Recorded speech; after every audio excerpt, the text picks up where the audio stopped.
We are now entering the borough of Waynesburg, which is the county seat of Greene County, located in the southwest corner of the state of Pennsylvania. It's still a main street, so the downtown is pretty active. Few restaurants, small retail establishments, and of course we have banks, as well as the county government is situated right downtown. My name is Chuck Bailey. I lived here my whole life. We have a family insurance and real estate business. Started in 1880. I think I'm the fourth generation. My three sons run it now, so they're the fifth generation. In regard to our faith communities here, occasionally it's been somewhat territorial. Since COVID, I think that forced people to talk a little more, and I feel like there's a much more of a cooperative spirit to see things happen. Most churches, and we're not unique in terms of rural America, most churches experience the decline in enrollment, attendance, as well as maybe budget. So I think they're looking for ways to be a little more creative.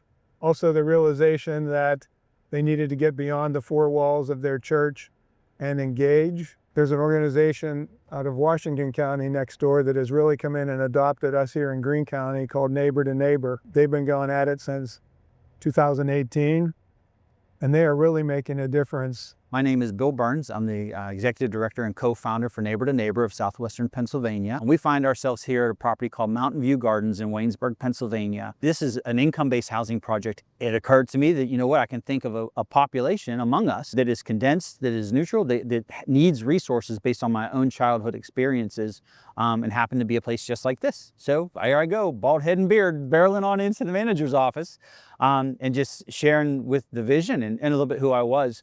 And jokingly, you know, I said to them at that time that I'm essentially one of these kids that grew up, and that God has been so good to me, and it was in a different place professionally at the time. So I was able to give back in ways that I couldn't have imagined. And unfortunately, the world is happy to place labels on you: low income, underserved, all of those things, which in terms of descriptive purposes, they're accurate. But as being one of those kids, you feel that you're being isolated and you're being treated differently. They've been able to mobilize a number of church people in ways that has not happened really in the past locally. And people are getting up out of their seats, they're getting excited. Once we've gone into these communities, the magic starts to happen, if you will. You know, first off, you get a sense of comfort, you get a sense of ease. We consider ourselves and we describe ourselves as neutral territory. You know, there are certain instances where it's more important for the local church to be in the front than it is for us to be in the front. But when we come into a community like this where we garner volunteers, we do go beyond the neighbor to neighbor moniker because it changes. There's an ebb and flow. You're not always going to see the same face, but you'll see the same organization. But when you go into the outlying communities, it's the opposite. You know, we've been blessed by having different organizations. Bigger churches will hand off resources so that we can distribute them to the smaller churches in different areas. That happens quite frequently. Again, access to vehicles, kitchens, things like that. A small rural church may not have all of those different resources available to them at hand. Reinforcing their faith, so to come along as a partner, you know, and it doesn't have to be some big formal written out thing. It's, we're here with you. And ultimately that initial access turns into a relationship, which turns into a friendship, which in my heart turns into a family. It's exciting to see how that is going to continue to evolve. And then more recently, we've built a faith-based community center called The Way. The Way Community Center is a group of people that were brought together, representation from across different churches in this community. Primarily, First Baptist Church of Waynesburg purchased the building itself with the idea that we would become an ecumenical, faith-based community center. We knew that what needed to be done in our community would require a lot of people coming together, and we felt like the churches needed to be at the front and center of that. So currently, we've essentially completed phases 1 and 2. You're sitting in a building that's currently about $4 million. We started in 2019. We purchased this when it was a grocery store for about $400,000. And so we've been fundraising ever since then. And currently we have phase 3 in the back, which we have to raise approximately another about $600,000 that will get us to the finish line.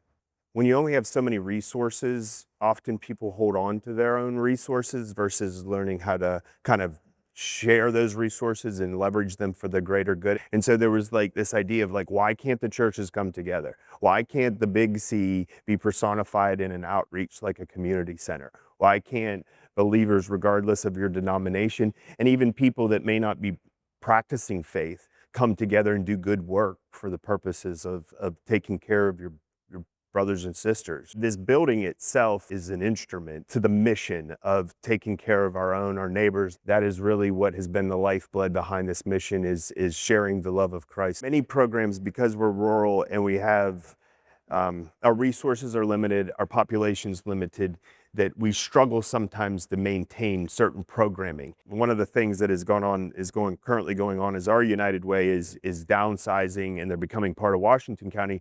So we were able then to take on the Stuff the Bus program. If you look behind us right now, we have the Stuff the Bus, which we're super excited to be able to provide. We will probably have approximately 500 kids come through the door with their parents and grandparents and whoever, and they will be provided with some clothes, some shoes, a backpack, and they'll be ready for school. It's continuing to unfold, and it's not, I don't think we're gonna be at our capacity for still quite some time, because our goal is to have this place humming 6 or 7 days a week, at least 10 hours a day. That's when we'll know, that's when we know we've fulfilled our mission. If I could share a piece of information that I think would be essential to folks, don't be stagnant, don't be stale, don't be afraid to go. Even if your organization is designed that way, if you find yourself sitting there going, man, people aren't participating, people aren't able to come, people aren't helping, don't wait for them to come to you, go get them. I guess I'm cautiously optimistic that people in the pews want to get more involved if they've been able to see where their involvement makes a difference.